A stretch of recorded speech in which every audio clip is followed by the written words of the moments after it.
Questions and doubts are a common and necessary part of every journey. They help find the best answers to life's hard questions and to challenge long-held beliefs that might not actually be true or proven or healthy. They can keep us from harm or help us to escape bad situations. Sometimes our questions and doubts can set us free, but they aren't easy. And these trying times can make us feel even more disconnected, desperate, and alone. But you are not alone. Recovering from Religion is an organization comprised of people just like you. People who have asked questions, who understand doubt, who can help you navigate through the confusion, and who are genuinely there to help. 24 hours a day, any day, you can reach out for encouragement and support on the telephone or via online chat. And RfR even provides online communities to connect with others just like you, even if you choose to do so anonymously. Recovering from Religion is a safe place where you can reach out, explore your questions, converse with a friend, and be completely yourself without fear. No judgment, no rejection, just an opportunity to connect with someone who understands. There's no reason to go it alone. Recovering from Religion is ready whenever you are. Reach out today at recoveringfromreligion.org.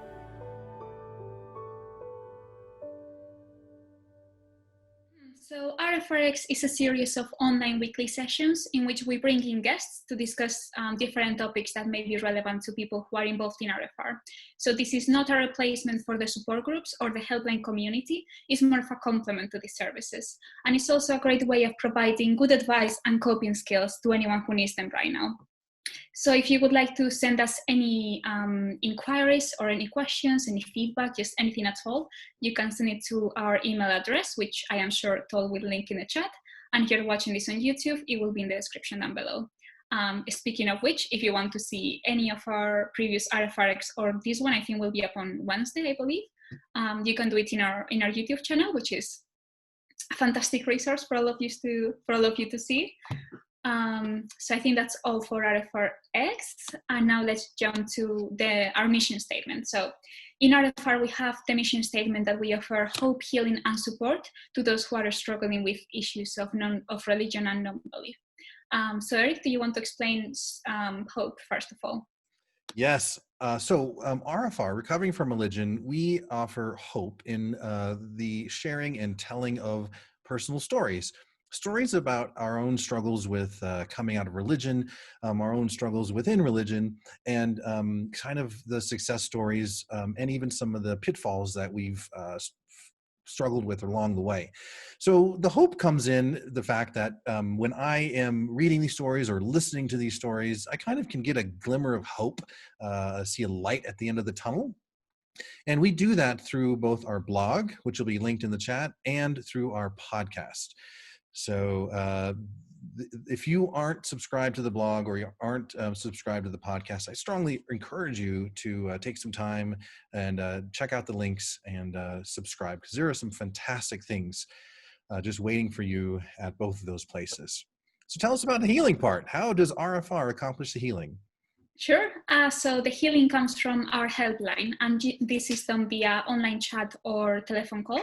And here our agents will listen to you with an empathetic ear and no judgment or criticism to any of the issues that you may have which are related to religion. So this is a service that is completely confidential, available 24/7 and safe. So it's a great resource to use if you're struggling with any issues related with religion right now. And apart from this, we have also collected a very, very large number of resources. It's quite impressive. We have all sorts of videos, articles, podcasts, just anything you can imagine, you will find it in our resource page, which again will be linked in the chat or in the YouTube description, depends on where you're watching us right now. So I think that's all for the healing. Eric, do you want to explain support? You bet I do. Expert on it. This is what I love about Recovering from Religion, and kind of where I cut my teeth about 5 years ago when I joined as a volunteer. The support groups, oh my gosh, the support groups. This is where a lot of the healing happens. We we're peer support. We meet in person. We have face-to-face meetings. Well, with COVID, we're now doing them over Zoom, but we have 50, yes, guys, we just reached a milestone of 50 support groups around the world.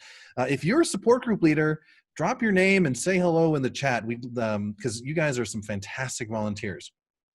So in these support group meetings, we get to, the support group leaders, they create a safe space for folks to bring up some trauma, bring up some doubts and questions, and to kind of work through some of the issues that they have that have arisen from religion. And I know for myself, going in as a support group leader, I was still kind of messed up and needed that kind of support. So it has really done a lot, made a world of difference for me in these support groups. And what you'll be able to do is in the chat, you'll see a link to find the nearest support group to you. In addition to that, we have the Secular Therapy Project. And this is what, instead of the helpline and the support groups, which are really peer support, this is where we get to connect you with some professional mental health counselors. These people are licensed and their state and country. They maintain a secular practice, so you won't run the risk of being proselytized to or preached at or said, go home and pray some more or go home, read this Bible verse. That won't be a issue with the therapists in our database. In addition to that, they are also screened to make sure that they use evidence-based treatments only. So if you are looking for a professional mental health counselor, go to seculartherapy.org. That link will be in the chat, and you'll hopefully find a therapist near you that you can connect with. But what else you want to talk about this, Amaia? Yes, I want to briefly mention our private headline community, because it's a great resource to use also if you are looking for a more personal touch. So basically what this community is an online platform in which you can meet people who shared similar backgrounds as you. And we have all sorts of different groups. We have military, LGBTQ+, we have families. We have recently opened an Australian one exclusively for, obviously, Australians.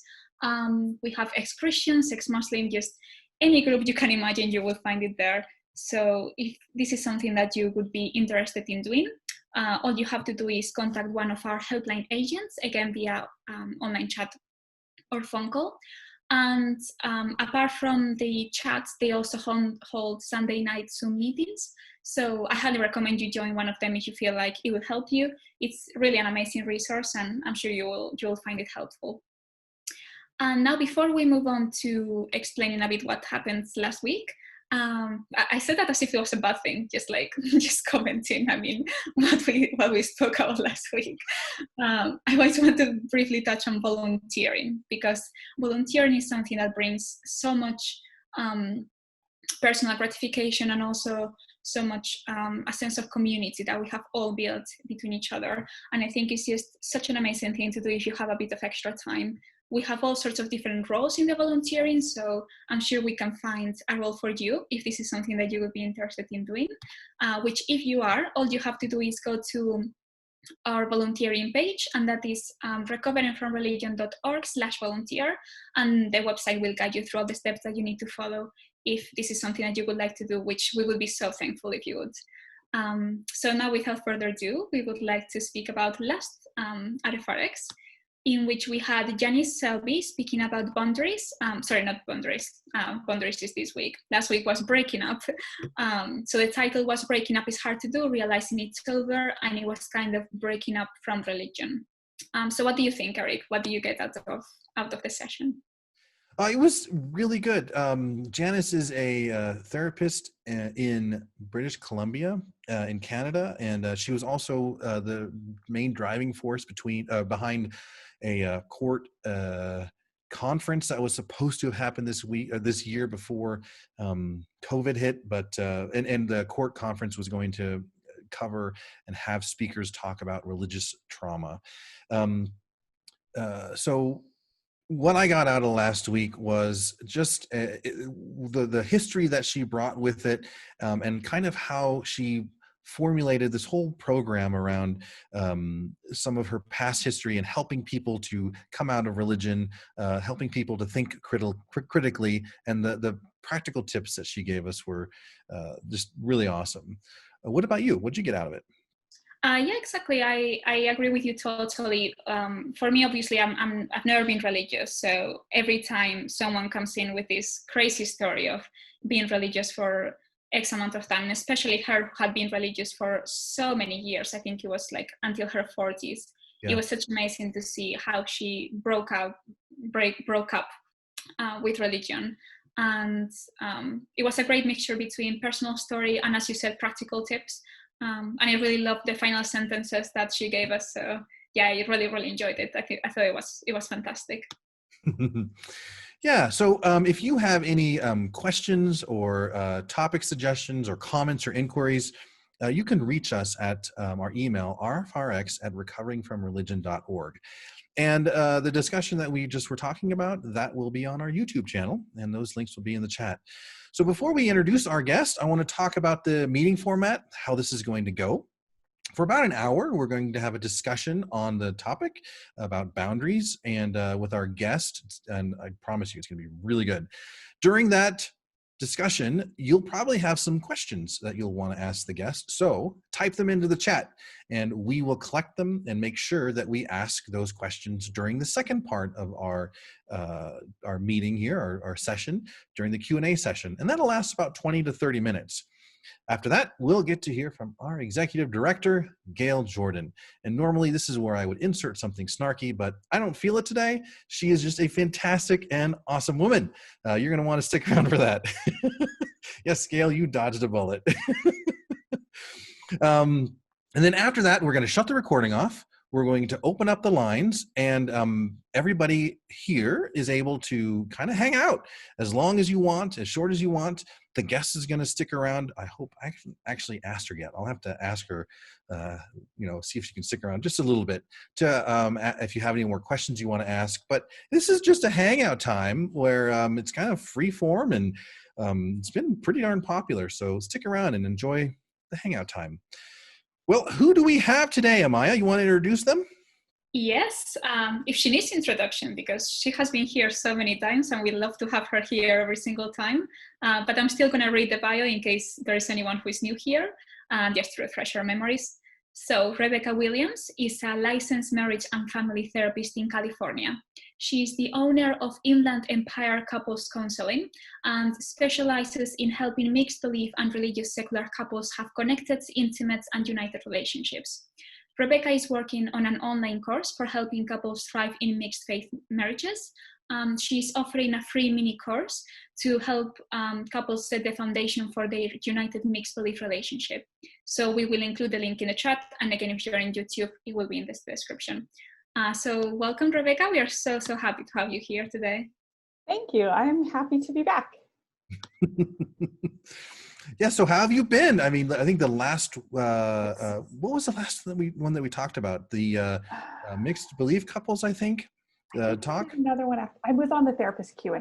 Oh, that's right. It's been like a month or more. I'm not sure. Yeah. I got to tell you, I get to see some of the YouTube numbers, and there are a ton of comments, and it is a heavily watched video. So I feel that the talk that you gave about the mixed belief relationships has been very helpful for people, very, very helpful. So thank you for doing that, and welcome back. Thanks. I'm glad to be back. So what are we going to be talking about today?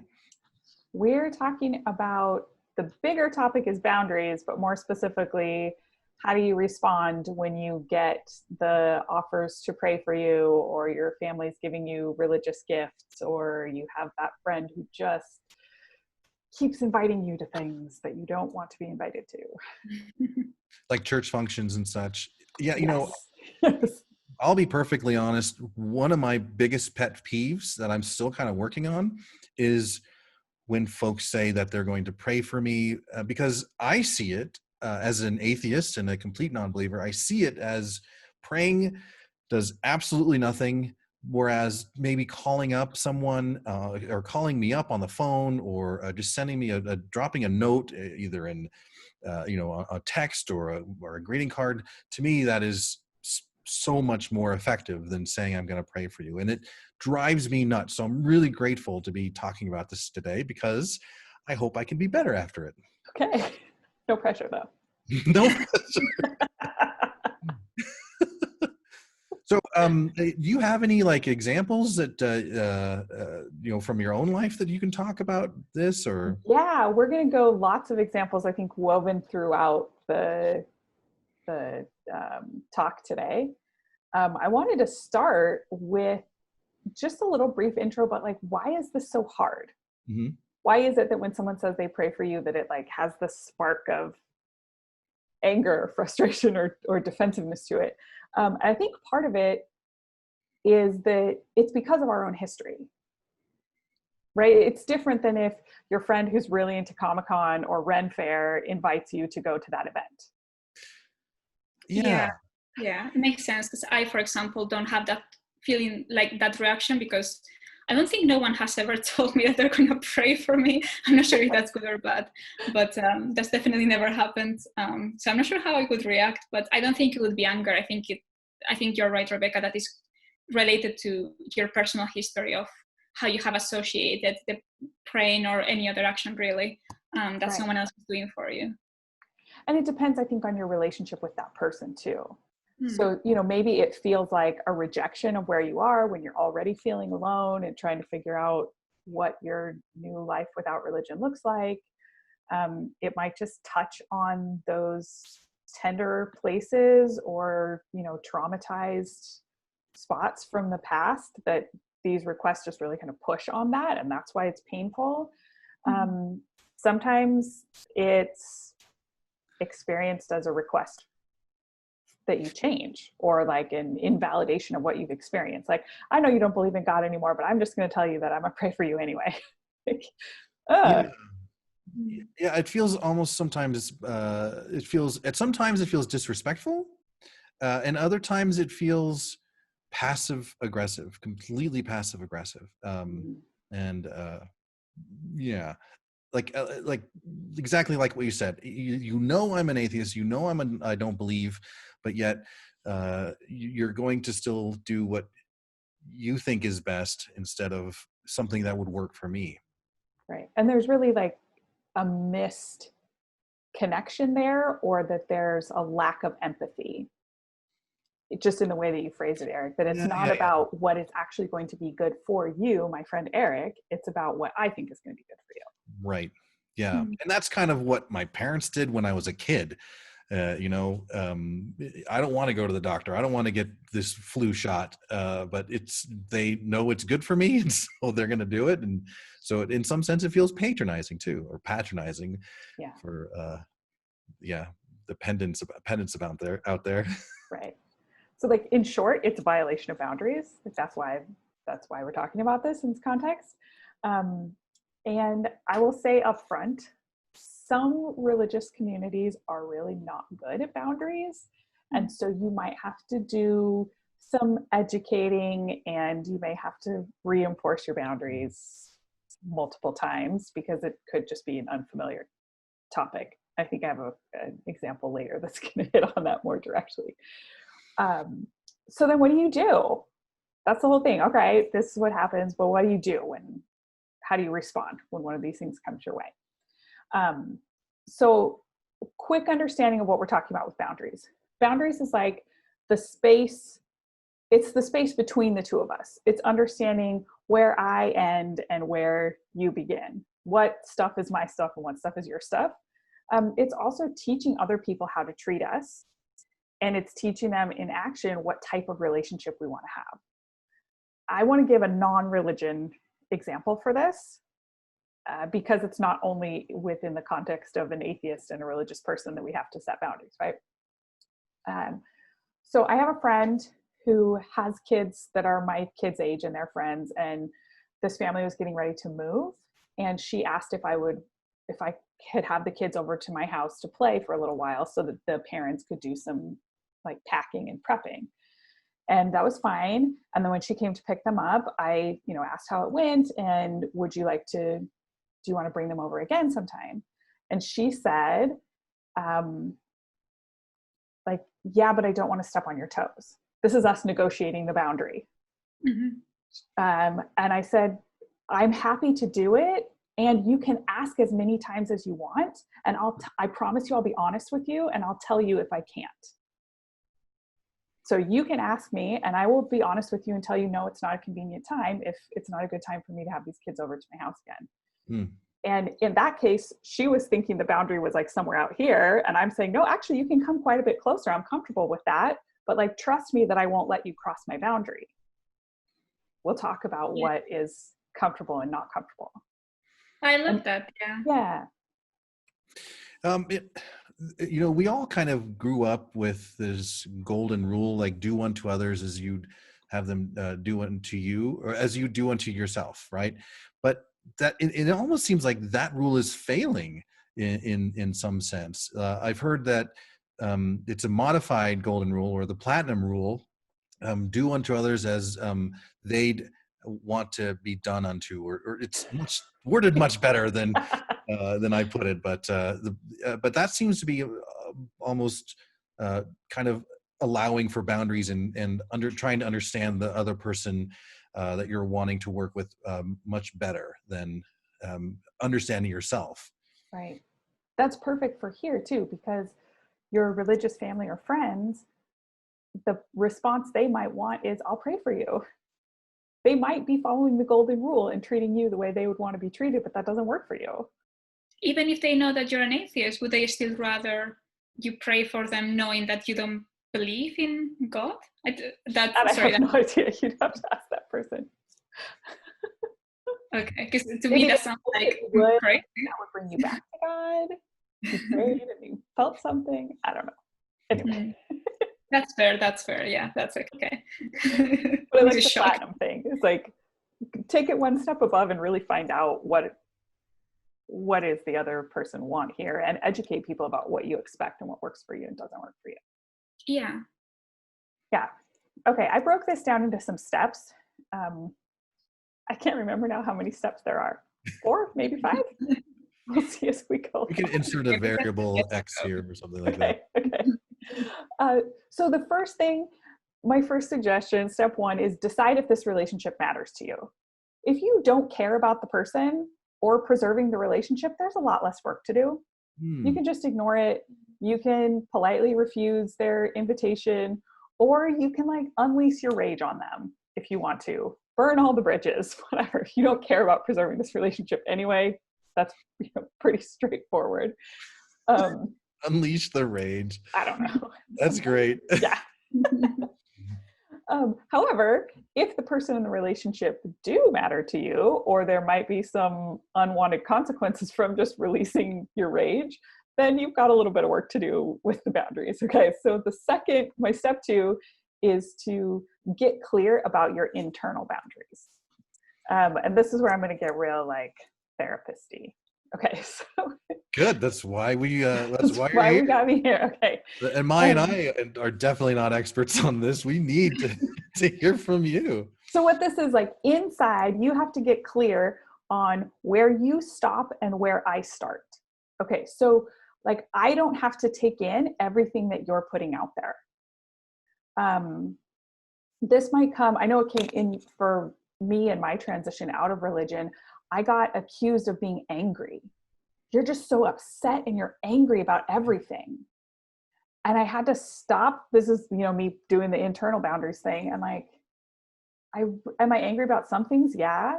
I haven't actually displayed any of that anger towards this person or in this context. And so I think that their perception of anger, that's like their deal. That's not actually me. I don't have to take that in and respond to it because it's not true. Am I making sense there? Yeah, no, it makes perfect sense, yeah. Okay, maybe the person who said that to me had an expectation that now I'm an angry atheist, and so they are interpreting everything through that lens, but that doesn't mean that it's true of me. Like every atheist is angry then, and so that's kind of what that your friend thought perhaps, and so now that she knew you were an atheist, she viewed you through that lens? I think so, yeah. Or just an expectation that like, oh, you left the church, so now you're going to attack the church. Hmm. Even though we hadn't had any of those conversations. I wasn't attacking the church to this person or in front of them or anything. But it's like they were braced for that and were throwing all these things at me. I'm like, nope, that's not actually true. I don't need to upset myself with it because that's your stuff and not my stuff. Mm-hmm. How can you put that emotional boundary if you do care about the person? Bringing it back to the step before, like if it's someone that you care about, like your mom or your friend or whatever. Yeah. How can you, deal with that? We're going to get there in one of the later steps about what you actually say or do to the person. But I think that that's the first place that you have to start, is being clear with yourself. Mm-hmm. Is what they're saying true about me? Or is that really just their stuff and I don't have to take it in? This might also be the case of like a parent who maybe sacrificed a lot to bring you up in the church. And they may have a lot of disappointment, anger, grief about your leaving the church. And this is another place where you can be clear about that's real for them, but that's also, those are their feelings and not my feelings. I don't have to take that in. So because perhaps I didn't live up to my, let's say my mom's or my dad's expectation of being a fantastic Christian for the rest of my life, I don't have to necessarily take that on. Is that what you're saying? Yeah. Yeah. Or yes, you don't have to live with that guilt. Or maybe your parent is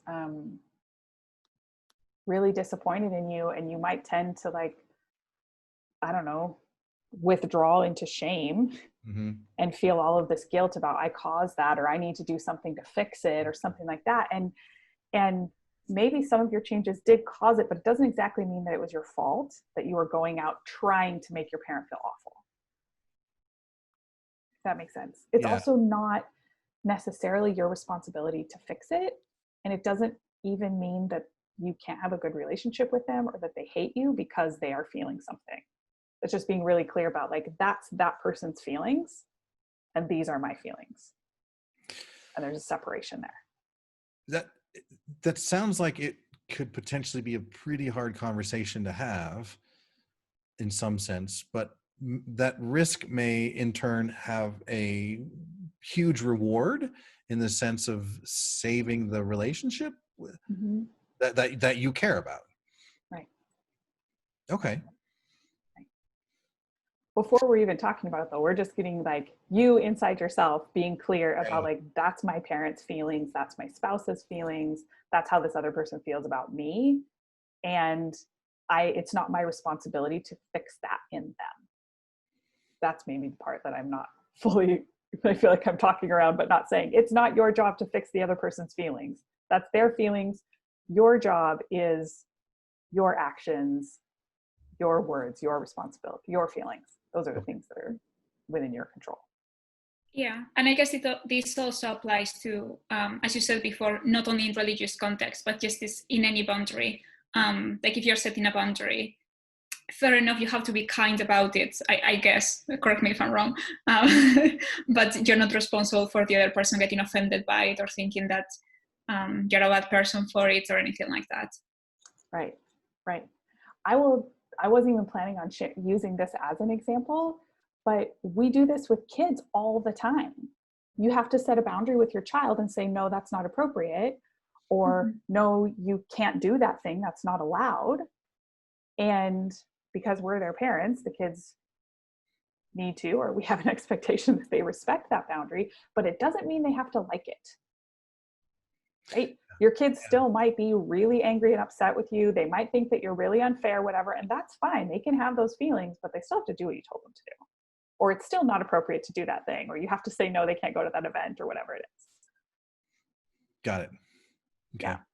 Yeah. And sometimes we actually do some damage to our kids in invalidating them when we don't allow them to have their feelings.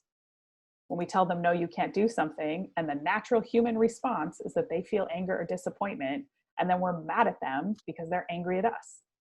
Mm-hmm. That makes sense. Yeah. And what when it goes the other way? What about when the kids set a boundary with you? So for example, a really common example that I think happens a lot is a kid doesn't want to go to a birthday party because whatever reasons. Do you think we should respect the kids' boundaries of not wanting to go? Do you think we should make them go? Is that too much of an abstract question? Maybe it depends on the kid, the other kid, why they don't want to go, blah, blah. I think it depends a lot on the context. Mm. If we're talking a birthday party that's like for their cousin, or you're going to grandma's birthday party and the whole family is going, we might be able to say something like, I get that you don't want to go. We're going to all together as a family, and so you kind of don't have a choice about this one. I'm sorry that you don't have a choice. Maybe there's a way that we can make it work for you, right? If it's just a friend from school and they're invited to a birthday party and your child says, I don't want to go, you might explore with them why not. Mm-hmm. Maybe the other kids aren't nice to them. Maybe there's something else going on at the same time, maybe whatever. But I would lean towards on the side of like, respect the kid's boundary. They don't want to go, they don't want to go. Yeah. I think that absolutely we should respect boundaries on body autonomy though. If the kid says they don't want to hug someone, if the kid says, they don't like to be tickled or they don't want to be touched in a certain way or whatever, I absolutely think that those are things that we should respect even in our own children. If they say, no, I don't want to hug or I don't want to kiss. I do that with my kids. I ask them, oh, I love you so much. Can I give you a kiss? And if they say no, I'd say, okay. Okay. So the child was talking or setting a boundary and then you didn't cross it. And so that kind of does apply to setting boundaries with other adults and in relationships that you care about too, by making that clear. But you're talking about having it first, make it clear within yourself. Mm-hmm. Okay. Mm-hmm. Okay. So let me give some examples of this because I scrolled down to my outline and realized I did have an example. Okay. So this happened last summer. My kids got invited to vacation Bible school from a friend. My initial response, because I come from a religious tradition that's like heavy on proselytizing and like heavy on trying to convert your friends, I got all this anger coming up like, you want to invite me? Like, what? Huh? No, we're not doing that. Like, how are the things that go through my head, right? Like, how awful that they've sent their little kid to try to convert my little kid. And but I stop and realize there's another explanation to this. Maybe this kid just wants to be friends with my kid and is inviting them to something. Maybe the kid doesn't really even want to go to vacation Bible school and they think it would be better if they brought along a friend. Maybe it doesn't have anything at all to do with crossing my boundaries and trying to proselytize us. I have to recognize that a lot of that response in me, that's my stuff. Okay. And it's not necessarily that this 10-year-old is being super disrespectful and inviting my child to an event, right? So I can recognize and own that was a big deal because of my past. Those are my issues. Or maybe something's a big deal because you were hurt in a certain context, or there's some issues that just matter so much to you. Like, that's okay. It doesn't mean that it's wrong. I just want to encourage you to be clear about part of why this is a big deal or why I'm having a response to this is my own stuff. These are my values, or that's my history or whatever. And it doesn't necessarily mean that the other person sees it the same way as you do. Mm-hmm. So we don't have to have our shit fully together in order to start piecing some of these boundaries, one by one. It's not like I will fully know myself and then I can start on my boundaries, but it sounds like it's like one at a time type of thing as we kind of discover things about ourselves. Absolutely. And sometimes you don't even know that a boundary has been crossed. You're not able to articulate it until someone does something and you go, oh, I didn't like that. And then why? What didn't feel good about that? What did I not like? And then you can get clear about, was it something in what the other person did? Was that just pushing on my buttons or my sore spots? And then you might decide to do something about it. But absolutely, some of the stuff you figure out as you go. There's no way to know until you go into the experience. So then setting boundaries is an introspective type of exercise. It starts that way, yeah. Okay, that's the very first part. Yes. I think that you're going to be inconsistent and probably not effective if you're not clear with yourself first. Because then if you're not clear with yourself first, you're just reacting to things that are happening around you rather than living from a place of being clear about your own values. That makes sense. And if someone is not great at introspection, because at the end of the day, it is a skill, can you recommend any specific activities for people to explore their own boundaries and to, understand where they come from? Is there any specific things that they can do? That is an excellent question. I love journaling for this. And it could be, writing in a diary or typing in a Word doc or talking into the voice notes on your phone or whatever, but some kind of activity where you can be free to just explore. Hey, this is what happened. This is what I thought. This is how I felt, whatever. You can get some clarity. And even there's something in the brain about using the language processing part of your brain to understand your experience that helps you get clarity. Mm-hmm. Because that happens in different parts of your brain. And so that's why I recommend something, whether it's talking it out, writing it out, something where you're not just thinking about it, but you're actually forcing yourself to put that into language. That's really helpful. Mm-hmm. I also like any kind of mindfulness practice or meditation where you're just getting still and looking at what's there without judgment. I love that tool that you're using language, whether it's writing or speaking. I love that example because that's exactly what we see in the support groups, and that's what we see in the helpline too. It's more than just helping to create boundaries too. It's part of the underlying clarity as well. Yeah, I love that. That makes perfect sense. Yeah, that's why sometimes you need a sounding board, or ideas come to you when you're talking it through with another person. You go, there's creativity, you get some insight there, because your brain's working to integrate the different parts there, your experiences with your understanding, the emotional part of your brain with the logical part of your brain. It's all good stuff. So those are my emotions. Those are like the things that are coming up in me, and then the things that are coming up in other people. Oftentimes I'll take them on too, like, oh, it's my fault, or I did this. But I'm hearing you say, knock it off.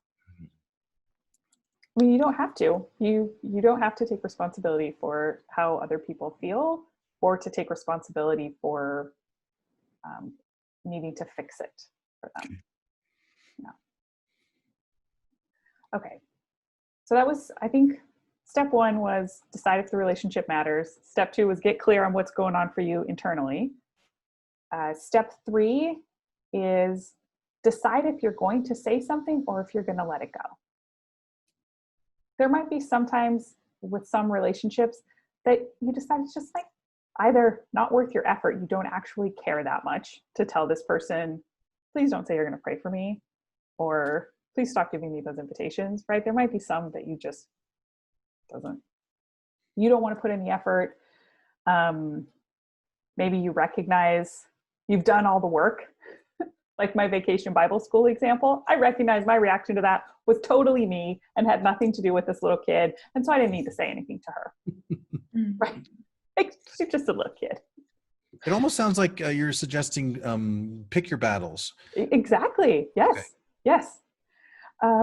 Maybe I'm not that close with the other person and I just don't want to, or maybe these requests come for that particular person infrequently and I decide like, meh, not worth it.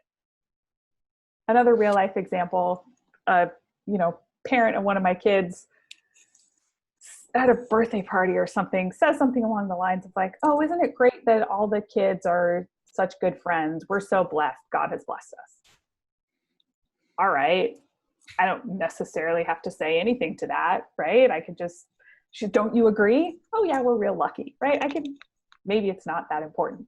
But when that same person starts sending me multiple messages on Facebook, encouraging me to pray about something with some kind of religious conspiracy theory things, like that might be a point where I say, okay, this is past just benign. And maybe I need to say, I'm not religious, so you don't need to send that stuff to me. Okay. Just because you have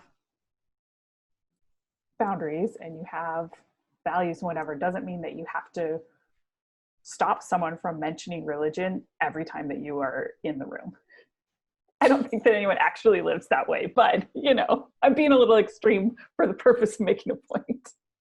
I noticed in myself that as I became more and more comfortable and confident in my own brand new belief system, that I would do that. I would argue quite a bit and be angry quite a bit. But over time, I think like inadvertently, I began to understand my own boundaries and understand what is important to me, and have seemed to be choosing my battles more wisely than I did back then. So it seemed like things, like I chose something at the beginning to continue to pick as many battles or fight as many battles, but they changed, the priorities and the boundaries sort of changed over time. It didn't stay the same. Yeah, that might have actually been part of you doing that language processing thing and figuring out what do I actually think about this? And you get clearer on it as you're having those conversations with people. I found that a lot of the clients that I've worked with who've gone through this process of leaving religion, they sometimes get to a point where it just is exhausting. They find that having those conversations, they are, at the beginning, maybe I was getting a lot from it and it was really good for me. And then after a while, it just is draining. And so I'm going to decide to let a lot more stuff go. I'm going to decide to really pick my battles because I find that I'm not getting as much and it's taking a lot out of me. Mm. Yeah, and it's probably also toxic for the actual relationship if you're just constantly arguing about religion. When if you didn't, you may actually have like a good friendship or a good relationship, even if you believe different things. So yeah, that makes sense. Right. That's perfect transition to the step 4, which is to actually set those boundaries with the other person in the interest of preserving the relationship. Because here's the thing, right? Is if you don't set your boundaries and you just let yourself get walked all over, either you walk away from the relationship because it disintegrates because it's not working for you, or there's just like tons of resentment that builds up because a person's constantly crossing your boundaries and you're not telling them.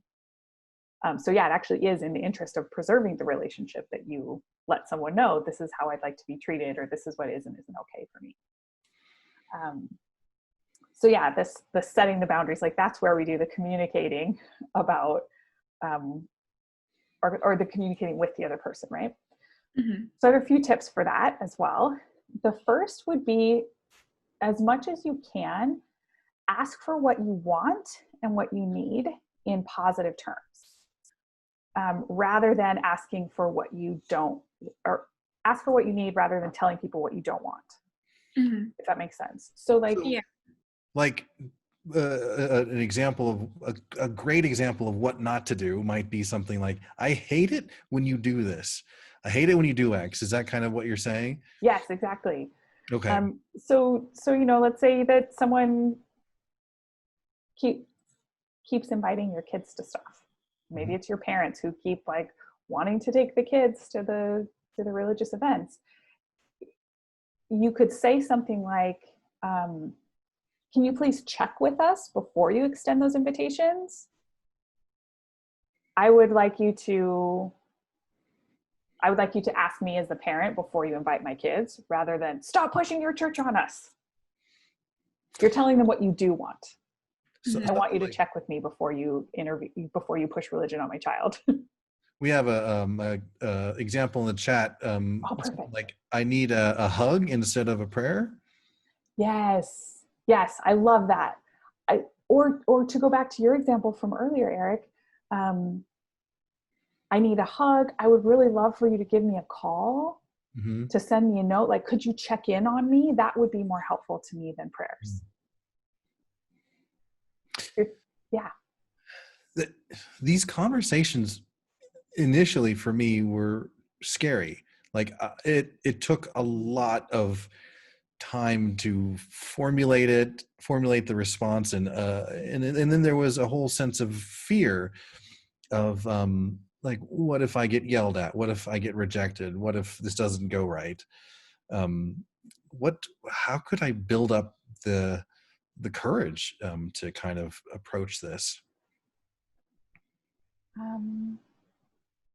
I think you can start small. You could maybe start with things that seem easier to ask, or you could maybe even start with relationships where there's less on the line. You might practice setting boundaries with your coworkers before you go talking to your mom. Yeah. So someone maybe on Facebook or whatever that I'm okay if the relationship goes sour, and that's like and I'm sure, like me, I can think of several folks that I'm okay if they leave, if the relationship is lost, and so I could practice on one at a time, and wouldn't be that big of a deal if they were gone. Mm-hmm. And, if you're also worried about the wording of something, I think that the support groups are a great place to come with people who have been through this and can help you out. How do I word this in a way that sounds like this is what I want and not what I don't want? So you're saying use the whole sounding board skill to also formulate a response? Yeah, if you need to, like, you check in with someone else, talk to another person that you trust who can help you figure it out. I like that. Yeah. And this is true for all types of relationships. I tell the couples that I work with in my therapy practice the same thing. Like, if you can be clear with your spouse about what you do want, tell them what to do rather than what not to do, you'll get a more positive result from them. Yeah, because then the person doesn't have to necessarily guess at what you do want. You're actually telling them, Mm-hmm. okay, I can. You're also not activating their defensiveness. So when you tell someone, stop doing this, don't do that, I hate it when they feel attacked or criticized, and the natural response is for that person to respond to you with defensiveness. And so you can just completely bypass that by saying, please do this. I can totally relate to that, because my instant reaction if I'm arguing with my partner is just like, just don't do that, just stop doing what you're doing. I should probably start doing more like, I'd rather you do, because it also leaves the conversation on a more positive note. So it's not, it doesn't have to be argumentative. It doesn't have to be. And it works with big things and little things too. It's so much, I'm having a hard time with the words today.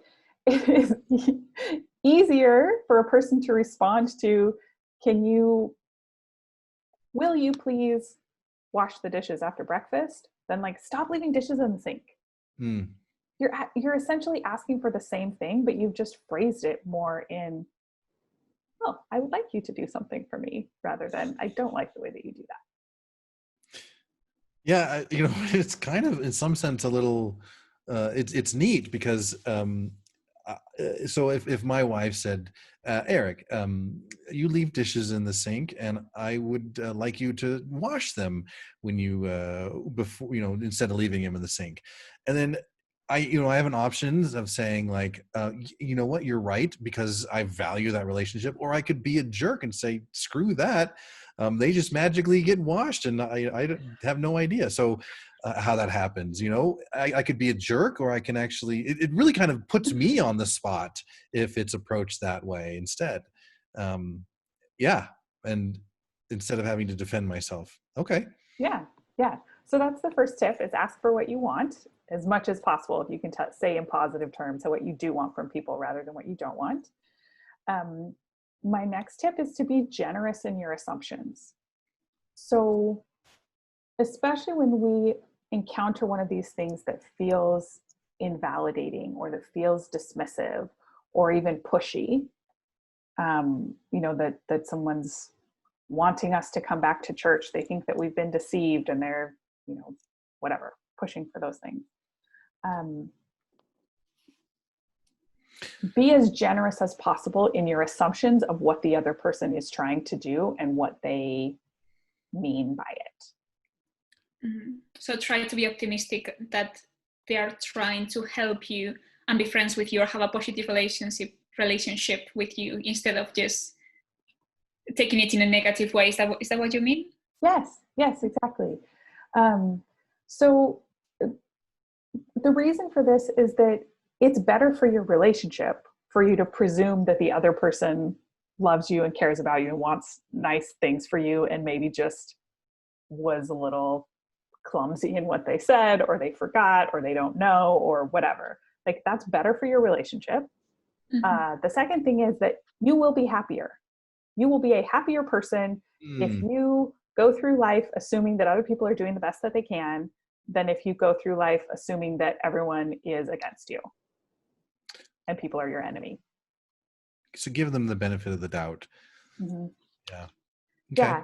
And the other thing is that when we don't know, sometimes we presume, we guess, our guesses might be close, but you don't actually know what someone else is thinking. You don't. And our brains will fill in the gaps. They're really efficient at that. Point A, point B, we create a story that fills in between. And sometimes we're wrong. And our worst case scenario thing is probably wrong anyway. And just, this is like, my atheist secular people, I know you're hurting and I love you. And you also might be primed to see these things as worse than they are. That kind of goes to your earlier example about your kid being invited to a vacation Bible school too, because you mentioned how your brain went to a different place, and then you stopped yourself and started to apply some generosity to your assumptions, it sounds like. Yeah.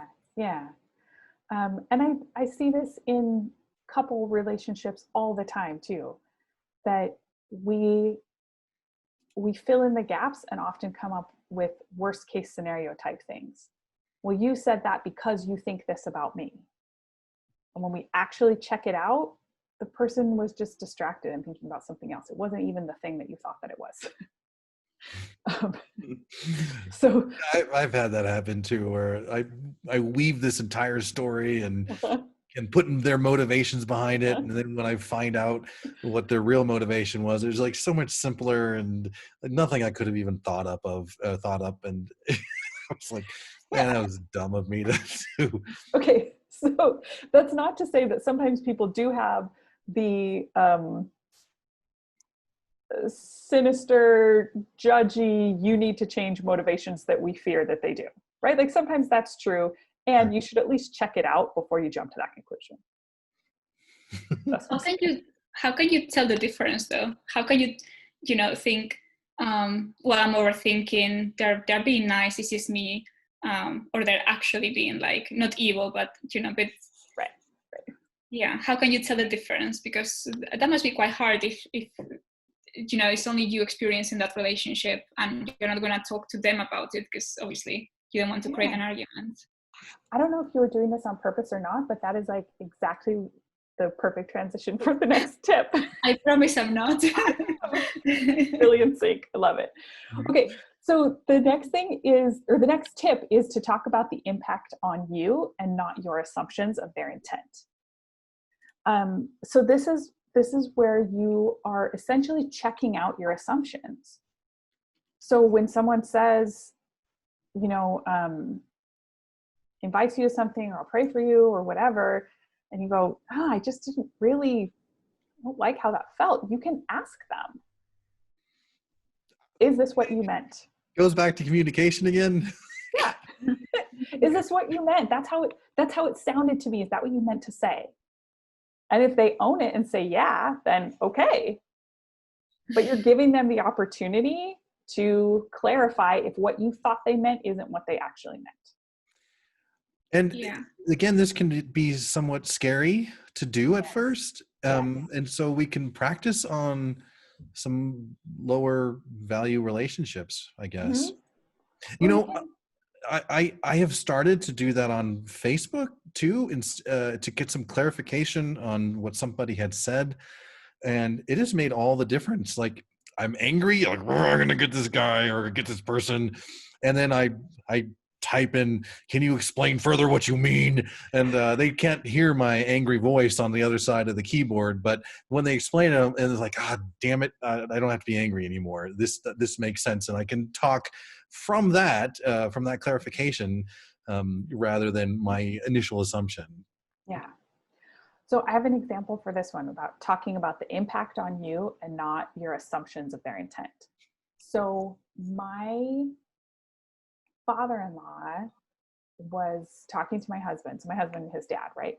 And my husband said he just kept having this experience over and over that he felt like his dad was using every opportunity he could to talk to him about church. Mm-hmm. Mm-hmm. And this was after, in the year or two after my husband kind of came out to his parents that he wasn't attending and not believing anymore. And it was like, it just really felt to him like every time they talked, his dad had some way to weave in, "Well, see, son, you need to understand this. And here's this other thing. And let me teach you about this." And my husband's lucky in that he asked me to be the sounding board person. And so it kind of worked out what he was going to say to his dad. And what he ultimately came down with is like, "Dad, I noticed that you've been saying these things." Keeping it factual. This is what you have said to me, not assuming his intent, right? "I noticed you've been saying these things. When you say that, it hurts me. It feels like you're not believing what I said or that you're trying to change me." So he's talking about the impact that his dad's actions have on him and not like, "Stop trying to change me, Dad." Got it. Mhm. Yeah. Yeah. In And your then, experience, oh, sorry. go ahead, Amaia. In your experience, and I don't want to put you on the spot, but do these setting boundaries work? As in, the other person responds okay with it, or do they freak out? Because I know that when someone sets a boundary on you, it's also, you can feel attacked by it, because it's even if you're not, it doesn't have to be specific to religious. It's just Right. any person. If someone sets a boundary with you, it's just not a nice thing to receive. So in your experience, do people react positively or negatively to setting boundaries? I think sometimes it depends on how you say it, which is why I have these suggestions about what to say and not to say and being generous. And Yeah. I think sometimes it depends on your relationship with the other person. And there are some people who just don't react well to boundary setting. And that might not have anything to do with you and how you say it. They don't want to be told that they're wrong. They just can't, their sense of self is so fragile that they can't take in the idea that they've hurt someone or that they did something wrong. And so I'm not going to be, unicorns and rainbows here, that you're going to say these things and it's all going to go great. And there's no hard conversations. Nothing will be awkward. That's not realistic. But I think that if you have a good relationship with the person, if you're clear about, I want us to have a good relationship. And I mean, in the case of my husband and his dad, he said some stuff in there too that was like, "I love you. I want to feel close to you. And I need you to know that when you say these things, they hurt me." He's even prepared that from the setting of the boundary that I'm doing this because I care. I'm doing this because I want to feel comfortable being around you. And if you keep doing it, I'm not going to want to talk to you as much. Yeah. Oh, okay. And credit to my father-in-law, he responded really beautifully to that. Mm. I'm sorry, I wasn't trying to hurt you. I didn't mean to hurt you. It sounds like then the father-in-law sort of, I'm imagining this, evaluated the relationship that he had with his son and his feelings he had towards his son, and chose to respect his son over his own old behaviors. Yeah. And that's pretty beautiful in my sense. It's like your husband, all he had to do was sort of say this, and your father-in-law was willing to respect that. Yeah. And like in that situation, in that particular relationship, like, let's be totally honest, I don't think that my father-in-law really changed his views. Like he really believes in his faith and wishes that his son would come back to church. Sure. Like that is true. And coming back to the boundaries thing, like we can't control what he believes and how he acts. And we can set a boundary that says, this is how I want to be treated. And kudos to him, he's chosen to respect that. Got it. Yeah. But again, in the interest of preserving the relationship, you're going to get to the point faster and avoid a lot more arguments if you can talk as much as possible about yourself. This is how I experience that, rather than this is what you think about me. Because when you're talking about the other person, they can discredit that and say, that's not what I think, you've misinterpreted, that's whatever. But if you stick to, when you said this, I felt that. This is how I experienced that thing. That's a lot harder to argue with. Yeah, and it's also putting less blame on them. And not that you're putting it on yourself, but it's more like that is the consequence of you saying it. It's not your intention. So it could be easily accidental that you made me feel that way. Exactly. And it's an entirely different story if, my husband were to say, Dad, it really hurts me when you say these things. And his dad was like, yeah, I know. And if you would come back to church, it would stop hurting. Like, oh, all right. That tells you something about where the boundaries lie for him and how close you want to be to him and whatever, right? It's because it's not a one-sided thing. In relationships, you're negotiating the boundary between the two people. Got it. Yeah. Okay. The next tip is to turn up the volume on love, which basically means just be explicit with people that you're doing this because you care, or that I really want to have a good relationship with you. I want us to be able to talk openly and honestly, and that's why I need to tell you I don't like when you say these things, or when you extend these invitations, it impacts me in this way, or you might believe what you believe, but please stop telling me that I'm deceived. That it's really upsetting to me. I don't want to hear that. But you're doing that in the context of, I love you and care about you.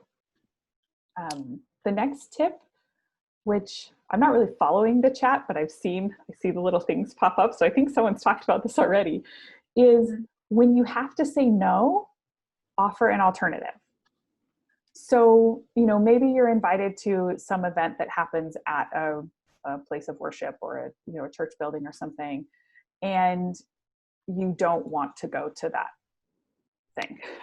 If you say, I can't come to that event at the church, but I will come to lunch at your house afterwards. Thank you so much for the invitation.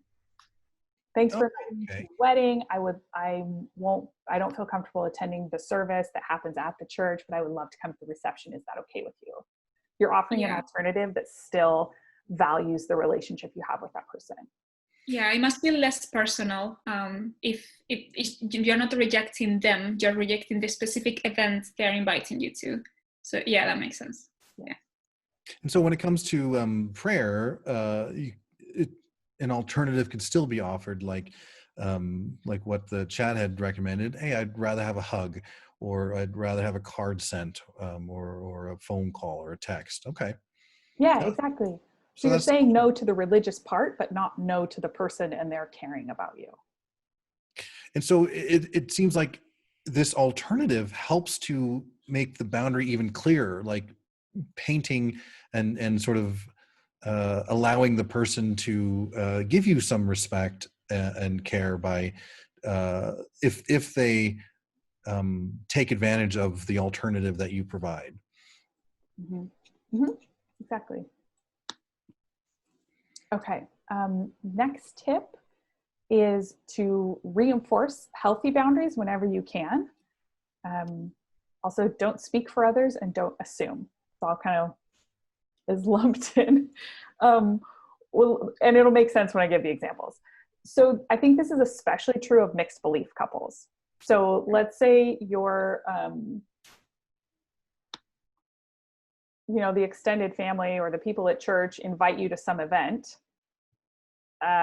We would want the religious spouse. I got to remember I'm talking to not the other side, right? Your response might be something like, I don't know, you'll have to ask my wife. I'm not going to speak for her.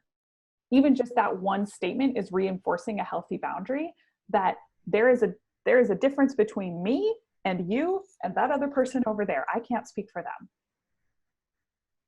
Okay. Or, requests from the parents to, can we give the kid a Bible? Can we, get them to the religious classes? If they say that they want to go to the church, we'll pick them up and we'll take them, and whatever. You can reinforce healthy boundaries by saying something like, let me talk to my spouse about it and we'll decide and get back to you. So you're reinforcing there that, like, okay, you've said a thing and I over here can take all the time that I need to think about that. I don't get to decide unilaterally for me and my partner. Or even if one of these requests takes you off guard and you want to say, I don't know what my answer is, let me take some time to think about it. That's reinforcing a healthy boundary. Mm-hmm. So it's just honest communication, as we have said before. It's always the key. Would reinforcing the healthy boundary also sort of acknowledging when someone has respected the boundary, like came up and gave you a hug instead of a prayer? Is that part of the reinforcing the boundary too, in a positive way? Yes, absolutely. When someone does something that you experience as awesome or being really respectful, tell them, oh, I really appreciated the way that you asked me. I appreciated that you asked me if you could pray for me instead of just assuming that I wanted it. Thank you for asking me first. And no thanks, I don't need the prayers. But yes, that's exactly the point. When you see stuff that you like and that works for you, tell people and you'll get more of it. It's part of teaching other people how you want to be treated and what type of relationship you want to have with them.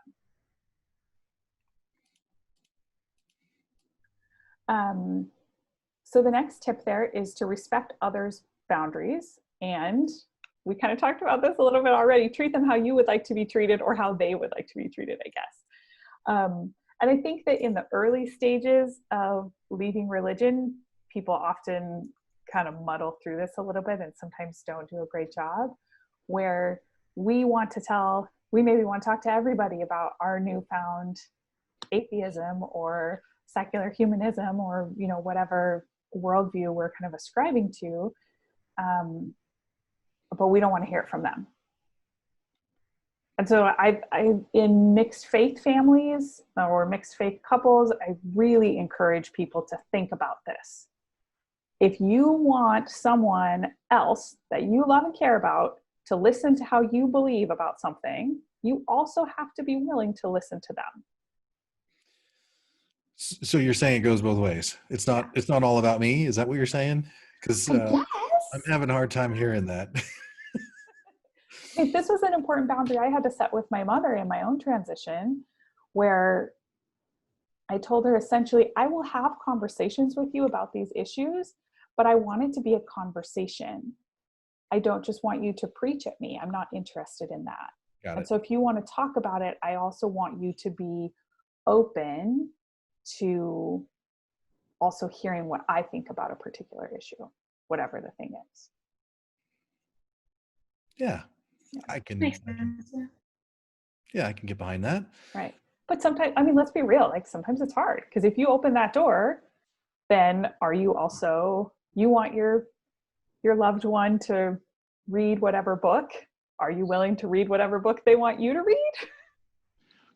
So if we're respecting other people's boundaries, I'm kind of envisioning that we can take a look at what they're saying, what with the boundary that they're creating, and almost sort of turn that around and say, this is how people are viewing me, or this potentially is how people can relate to me, is when I am setting my own boundaries. I don't know, maybe that doesn't make any sense, but I'm kind of maybe trying to, when someone sets a boundary with me, I'm trying to turn that into like, how can I do the same thing? Or how does that look from the outside, from other people's perspectives? Yeah, I mean, I don't think that boundaries in relationships even always have to be exactly the same. You just have to know where they are and communicate them with people. So I have an example for this that I don't know if will be appreciated or not appreciated, but let's talk sex, okay? If there's one person who says, I just don't do oral sex. Don't want it, don't want your parts in my mouth. Like, I just don't do that. They can set that boundary. And I think if you set that boundary, you have to be willing to say that that means I'm also not going to receive any oral sex, because it's quite unfair, right? Okay. But there might be a couple where it just is a sort of imbalanced relationship. The one person says, sorry, I don't do blowjobs, but you can give me oral sex. I'll receive it. I'm just not going to give it. And if you're okay with that, then okay. So it doesn't always have to be a quid pro quo type situation. You just have to be clear about it. Yeah.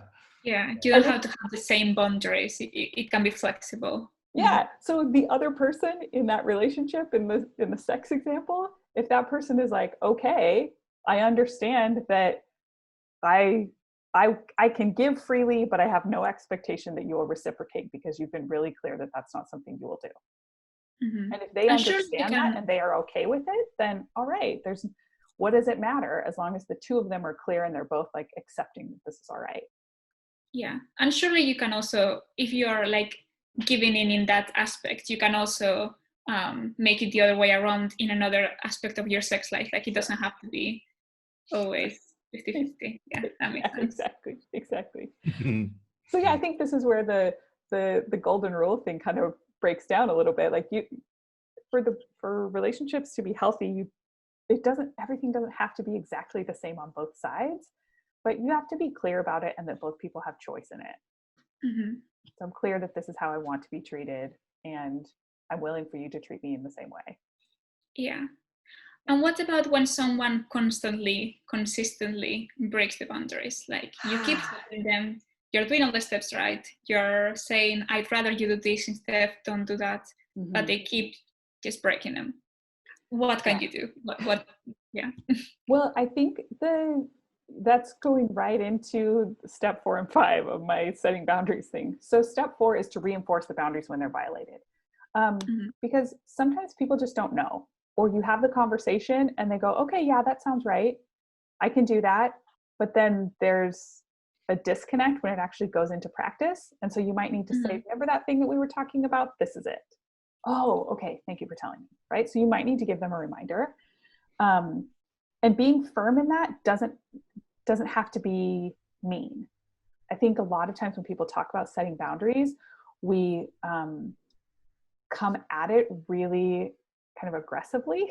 We're like ready to fight, and it doesn't have to be that at all, especially if you're talking with somebody that you love and respect and who you know loves you. It can be gentle but firm.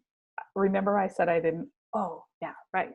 You can say that without being argumentative. I guess you can also discover that you are not willing to do something for someone else, even if you said you did, if you haven't done it before. So that's also negotiating boundaries, which thank you for bringing up. That's an excellent point. You might agree to something and then go ahead with it and be like, oh, actually that didn't work out, and you can go back and renegotiate.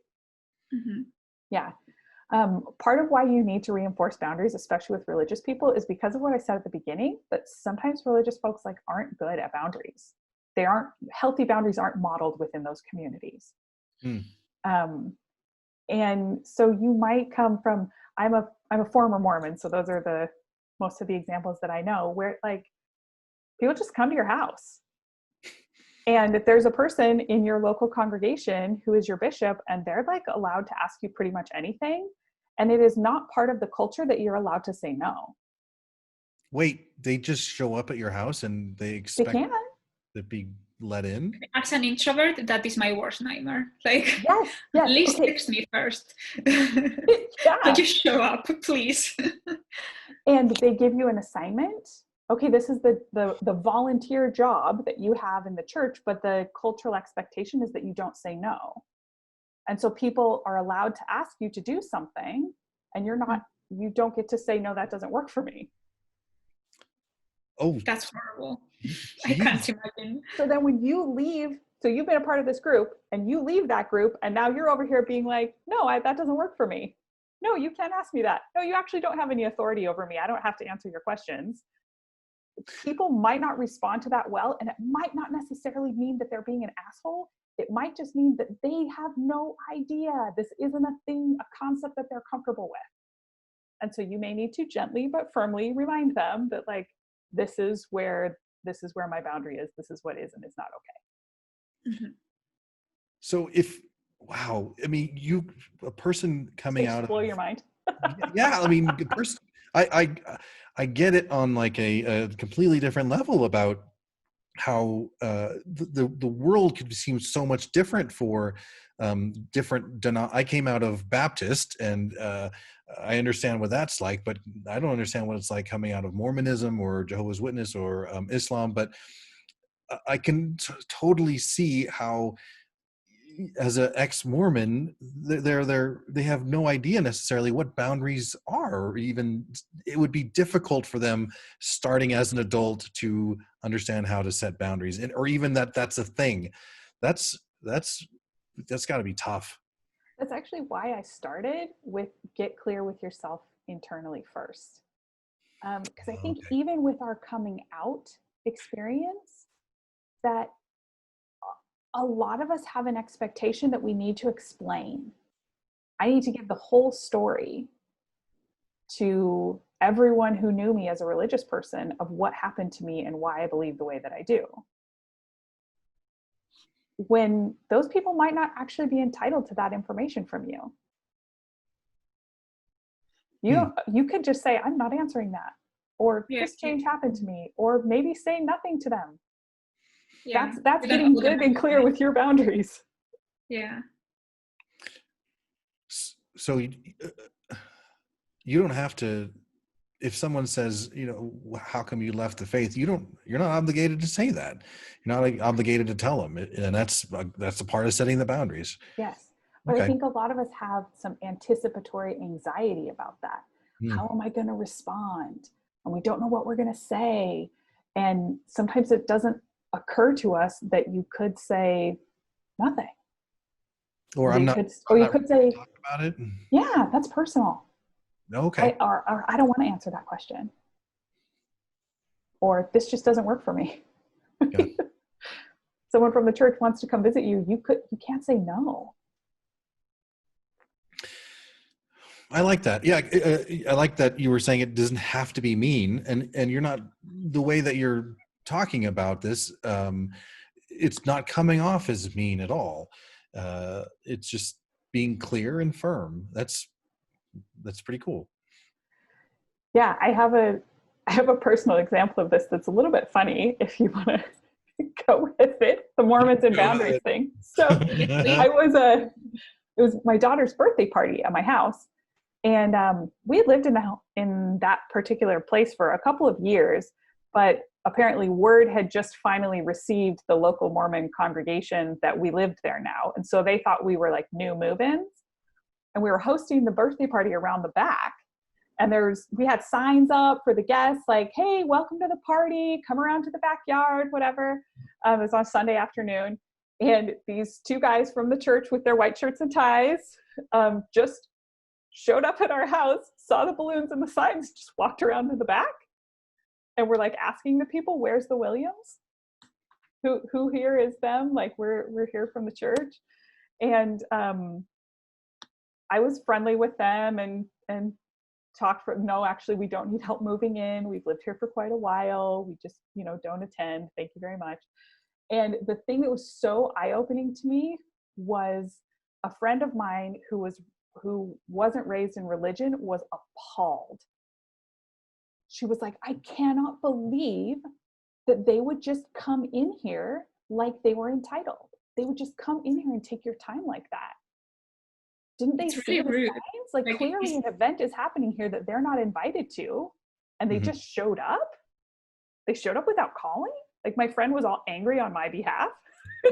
And I was like, oh, I guess that is kind of a pretty big violation of boundaries.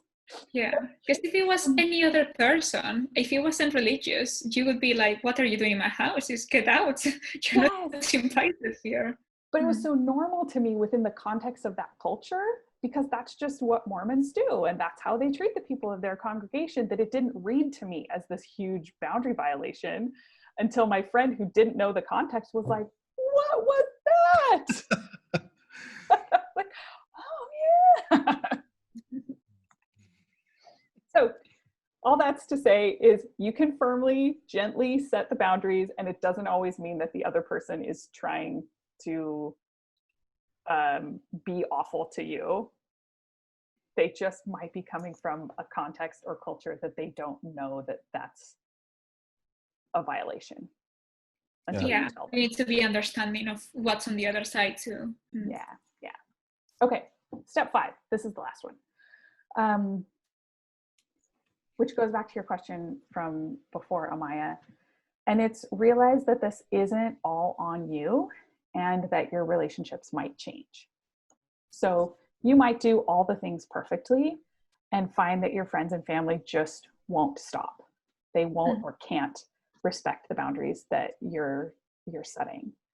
And sometimes this is sad. Like we lose relationships that we valued, or we find out that maybe we weren't as close to people as we thought that we were. And that can be disappointing and sad and hurtful too, to lose those relationships.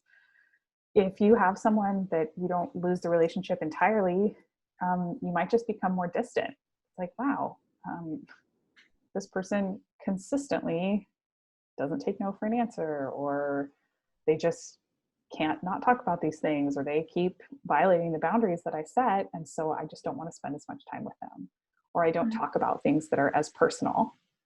And so our relationship, like the nature of the relationship, shifts and changes. And that might not be entirely on you.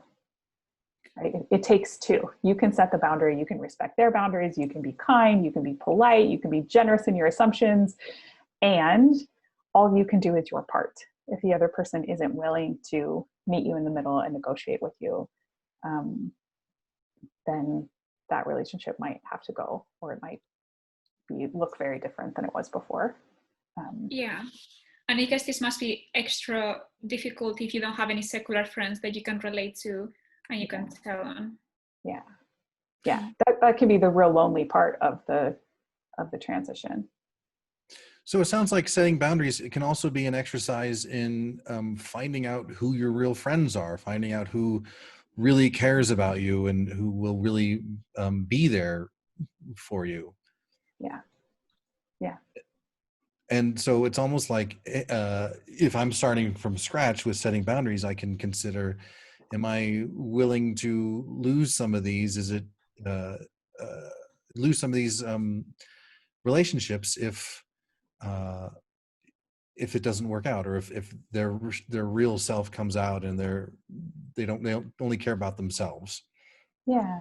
And I think part of it too is just like deciding on the nature of the relationship and getting clear about that. Because there might be some people that you're only really acquaintances, your coworkers, your neighbors, whatever. And so you might set some of these boundaries and the relationship will shift a little bit, or maybe you decide you don't need to get real clear with them on certain things because that's just not the nature of the relationship you have with that person. Okay. But yeah, there might be other places where you want to have a relationship with that person that is open and honest, and where you really can be your full self, and you don't have to hide important parts of yourself, and you don't have to pretend that you're a believer if you're not. If that's the kind of relationship you have with or that you want to have with that person, then yeah, maybe it's worth it to take those steps to say, hey, this is what's okay and not okay. Yeah, because it sounds like on the flip side of that, you'll also find setting boundaries may make the relationship even stronger and healthier too, Yes. more than you expected. So it's kind of a neat tool to weed out some folks and get some stronger relationships too. That's cool, Yes, man. definitely. And I will say that I have really close relationships with some religious folks who are great and totally respect my boundaries, and I respect theirs. And it's like, that doesn't get in the way of us being good friends and really supporting each other in important ways. I think that sometimes we can get into a sort of black and white type thinking. Mm-hmm. Yeah, I know that I do. We don't think it's possible to have close relationships with people who are religious, and so we just we can be equally dismissive to them as we fear that they would be to us. Yeah, it doesn't have to be that way. Yeah, and it's really powerful when you do that. In my personal experience, it was with veganism, because I turned vegan a couple of years ago, but most of my friends and family are not, and they don't even think about it or anything like that. So it was like, I went through, you know how there is like an angry atheist phase, there is also an angry vegan phase. I had to get like over that. Yeah. And that's why there's jokes, right, about people who are vegan and win a whole day without telling anyone that they're vegan. Yeah. I mean, I'm doing that now, so I guess there is a point to the jokes, yeah. But yeah, it was a really like learning process of, your friends are still your friends. They just have different beliefs as you, and that is okay. You don't have to hate them. Everything is fine. You can still love them. And yeah, it's really a powerful thing to realize it and to learn how to deal with those feelings. Yeah. Anything else, Rebecca? No, that was what I had prepared. I'd be happy to take some questions. I know I put some resources to share in the chat. Yep, we have a few questions already. So okay, awesome. Yeah, I'll take the first one, Eric, if that's fine with you. Absolutely, take it away. Okay. So the first person says, I would like to hear more about how to deal with passive-aggressive aggression. Sorry, that made absolutely no sense. I'm going to read that again. Okay. Sorry, it's 2:30 in the morning here. I just trying to stay awake. I would like to hear more about how to deal with passive aggression, and also more about how a secular sense of a higher power can be problematic. Okay, so two questions there, or two parts to that question. I'm trying to think of an example. I do better with like concrete examples. Yeah. So I was a lot of folks on Facebook know me as an atheist, and there's a couple very evangelical folks out there. And when I put a request out, hey, I need this done. If you could send a nice GIF or a nice note to so and so because they're struggling.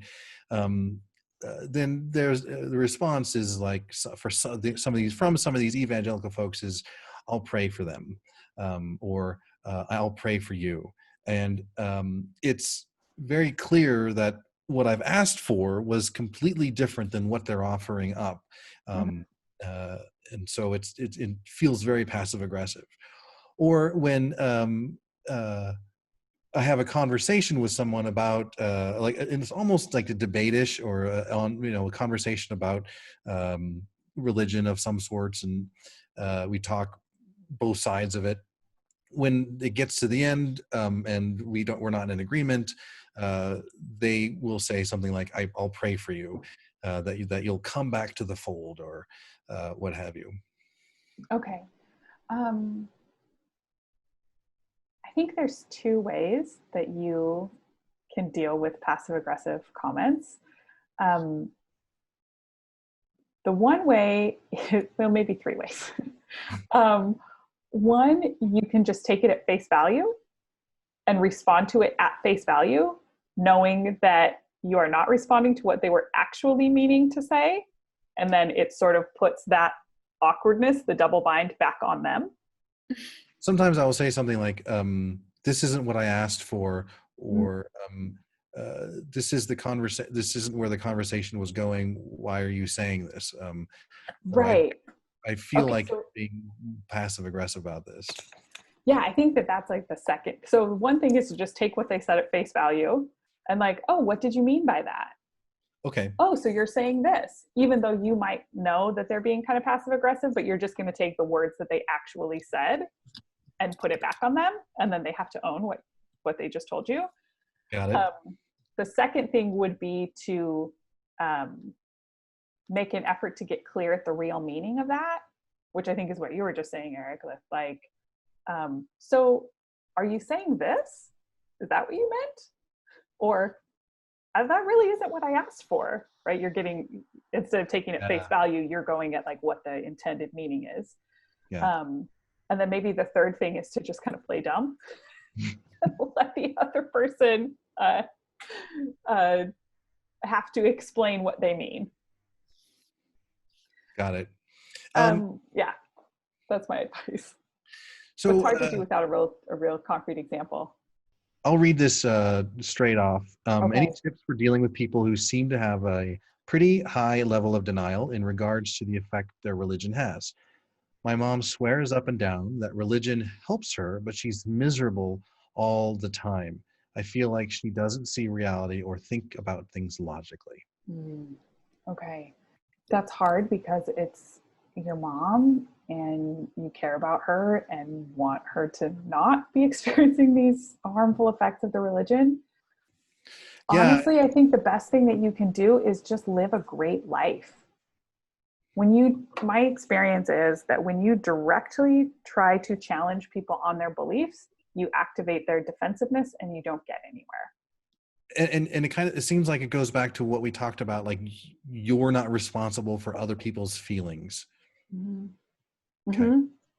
You love her, and so you want her to feel happier and to not be experiencing all of these damaging effects. But if that's what she wants to believe and she's not open to being convinced otherwise, there might not be much you can do about that. So you might be able to tell her, I love you.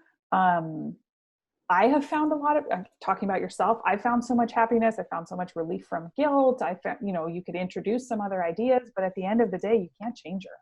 She has to decide that she wants to do that. So perhaps a tip might be to identify this feeling in yourself and maybe express it to the person, but understand it's ultimately their life. Mm-hmm. So you might have to deal with your own feelings as opposed to dealing with somebody else's. Yeah, that's getting really clear on your own internal boundaries. That's Okay. my mom's stuff, is that she is in denial about how much her religion is hurting her. That's not my problem, that's her problem. And I love her and I want her to not feel that, and I can't change her. That's a good, solid internal boundary. That's all the questions that we've got. Okay. Yeah.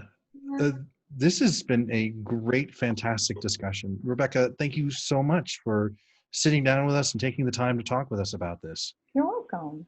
Rebecca, we have a hangout time afterwards. I think you know that. Yeah. You, able to stick around for a little bit and hang out with the chat? Yes, I can hang around for a bit. Mm-hmm. Yeah, thank you, Rebecca. It was a fantastic session as always, as per usual.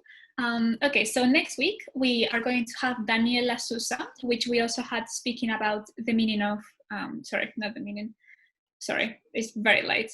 I'm not gonna even try. She's going to speak about hope in a godless world. So I'm just gonna read the description of the event.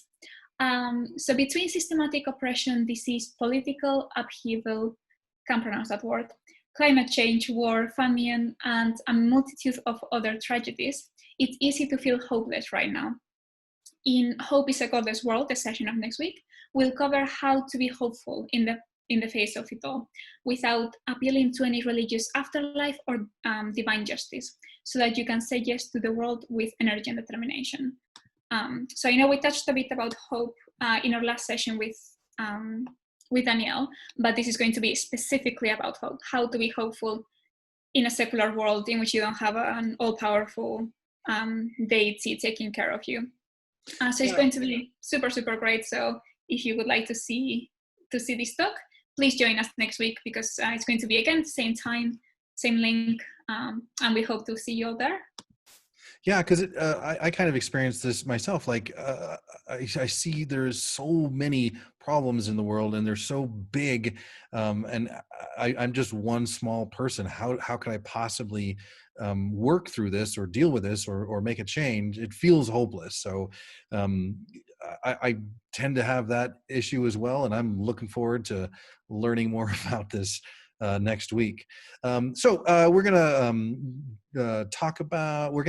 bring on Gayle Jordan in a little bit, but first I want to let you know, we've mentioned this at the beginning, but all of the previous RfRx recordings can be found on the YouTube channel. In fact, this one is being recorded now and will be out Wednesday-ish. I'm not going to make any promises. And you can find it on our YouTube channel, and the link will be in the chat. Any questions, topic suggestions, comments, or inquiries, please email us at rfrx@recoveringfromreligion.org, and subscribe to our blog, subscribe to the podcast as well. All right, now, this is a fantastic time, a fantastic portion of the RfRx session. This is where we get to hear from our executive director. Gayle, can you help me out with this? Our Executive Director, Gayle Jordan. She's going to come on and talk for more than 60 seconds about a topic she wanted to talk about. Welcome, everyone. I'm so glad to see everyone's faces. I'll tell you a confession. I spend most of the meeting with this broad speaker, not the speaker view, but the whole room view, and I watch your faces, and it just, I'm delighted that you're able to join us. I want to let you in on a little secret with Recovering from Religion. Those of us who are working on the inside get at least as much out of this as those of you who are visiting from what we'll call the outside of the organization. If you feel like you're at the point where you'd like to pay it forward and volunteer with Recovering from Religion, we'd love to have you join us.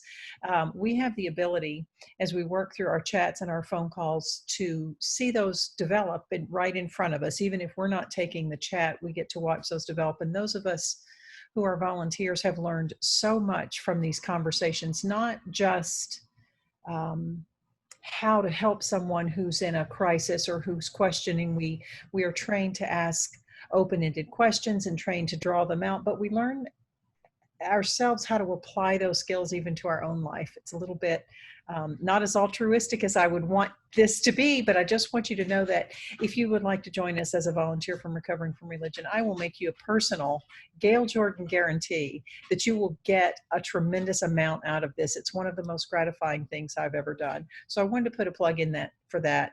As always, we love your donations. Because we're a 100% volunteer organization, you may wonder what we do with those donations, because we don't pay any salaries with them. They support all of the framework that we use for our Recovering from Religion support groups. We underwrite the meetup costs for that. And your contribution of $4 or $6 or $8 a month would help us defray the cost for those 50 fabulous meetup groups that Eric has helped us develop. In addition to that, we use dollars for social media promotions, because we market a lot of our advertising to the religious community. And sometimes that kind of strategy takes a few dollars to be able to target that marketing. So that's what those donations are used for. Thank you for attending tonight. Thank you for coming. Rebecca, wonderful program. Thank you for your insight and for all the things that we learned, and for bringing us all together to be able to hear such a wonderful presentation about boundaries and how important those are in our lives. I hope everyone stays and enjoys the party. I enjoy that much as that part of this as much as I do the formal presentation. So thank you again for attending, and I look to see you next week. Thanks, everybody. Reach out today at recoveringfromreligion.org.